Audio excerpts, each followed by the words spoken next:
Today I'm going to be going over one of Magnus Carlsen's best games, where he sacrificed every single piece and won. So this was played in 2004, and Magnus was only 12, so that's pretty crazy. And he was really good too. He had a rating of 2484, which is absolutely insane for a 12-year-old. So Magnus is playing with the white pieces, and his opponent is Grandmaster Sibki Ernest, who's also really good.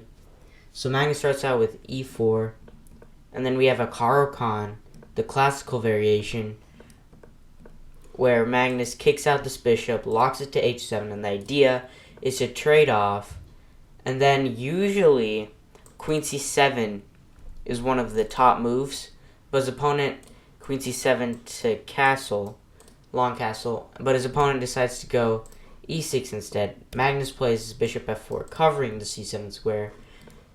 We have some developing moves. We're just playing the opening. Magnus jumps his knight into the middle. Queen a5, attacking the a2 pawn, and Magnus plays the prophylactic king b1, just protecting all of his position. And after his opponent castles, you'll notice that the sides have castled on opposite sides, which is usually going to bring a lot of havoc and chaos to the board, which is exactly what happened in the game. So first of all, g4 is a good move and an idea in the position where you gambit this pawn and to open up the g file, and here you've already just got a crushing attack if black is unsafe. So instead Magnus decides to take on f6. You'll soon understand why. Now he goes knight e5, and now the idea of g4 is enabled without gambiting a pawn, which would technically be a little more safer. Now g4, g5 is a threat, but there is also a hidden idea behind this move, which you probably don't see right now, but you will see very soon. So rook a8. Again, white can probably go g4 here, but c5 is coming, and that will be dangerous because this pawn is pinned to the queen, so Magnus gets it out of the way. And now his opponent plays like this. This looks like a good move, because if Magnus does not find the best move, Magnus will not be in a better position. For example, if you take on c5, then the queen can take, and the position has changed drastically. You have eyes on the c2 square, which can easily be targeted. The queen is now in the game, and this knight does not have the protection it did before on d4. Not to mention, the knight could be jumping into d5, which is very scary. So Magnus does not take.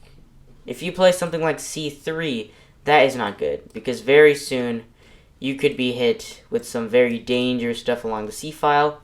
So what does Magnus play after c5? This is Magnus's first brilliant move.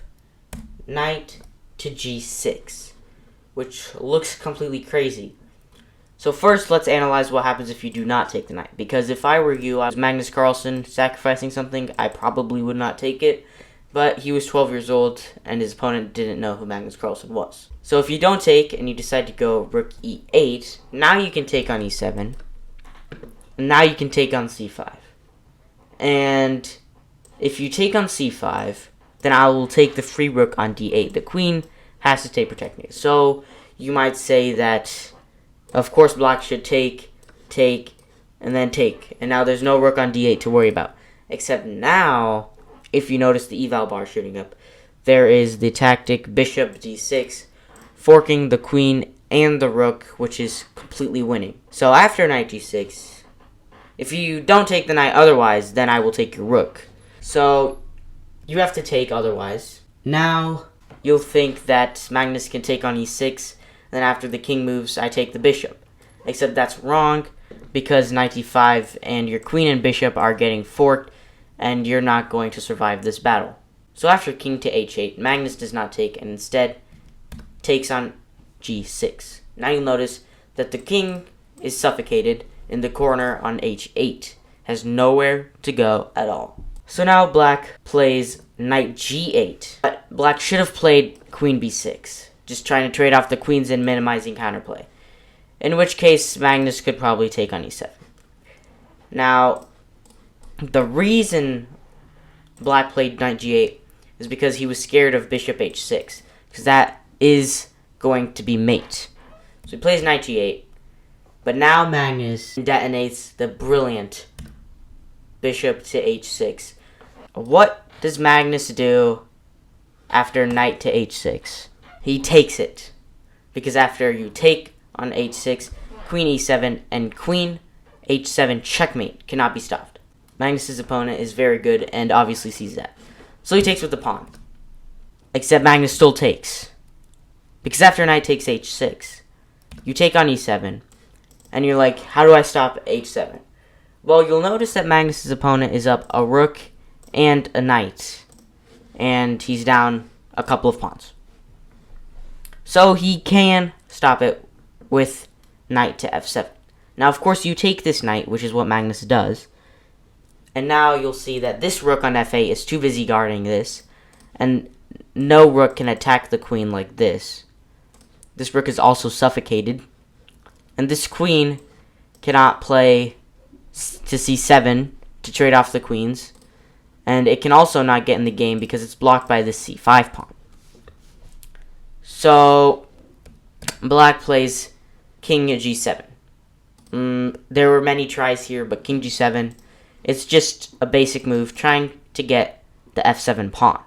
Now, what Magnus does here is kind of brilliant. The engine doesn't give it brilliant, obviously, but I think it's a really good move. Rook d3.